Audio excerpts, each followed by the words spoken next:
The blame game over the debacle in Ukraine has started over the past few days. The Russia-Ukraine conflict seems to have reached its culmination, not on the battlefield, but in the halls of power.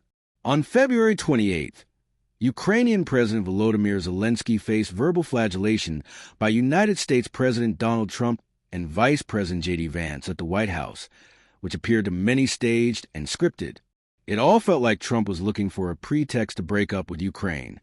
The decision to freeze military aid indeed materialized on March 4th, and it was followed by the suspension of intelligence sharing on March 5th, which will immediately affect Ukrainian military operations. Meanwhile, Zelensky appeared to stand his ground, while European leaders hurried to hold a summit and express their staunch support for him.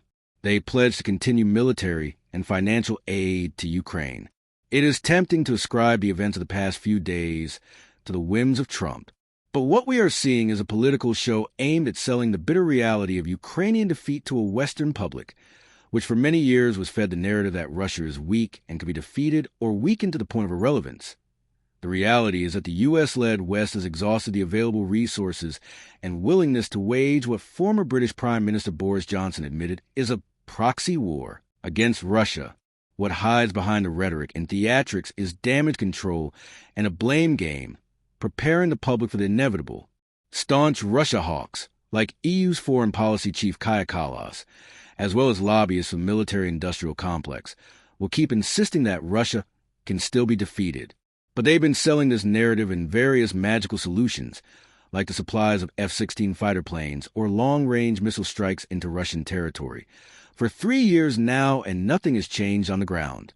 Ukraine keeps losing men, territory, and infrastructure.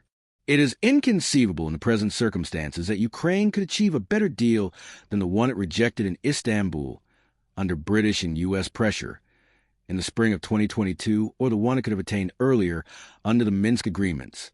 The latter framework, agreed upon in 2015 to 2016, envisaged that Ukraine would retain sovereignty over the separatist-controlled parts of the Donbass region, which Russia has now formally annexed.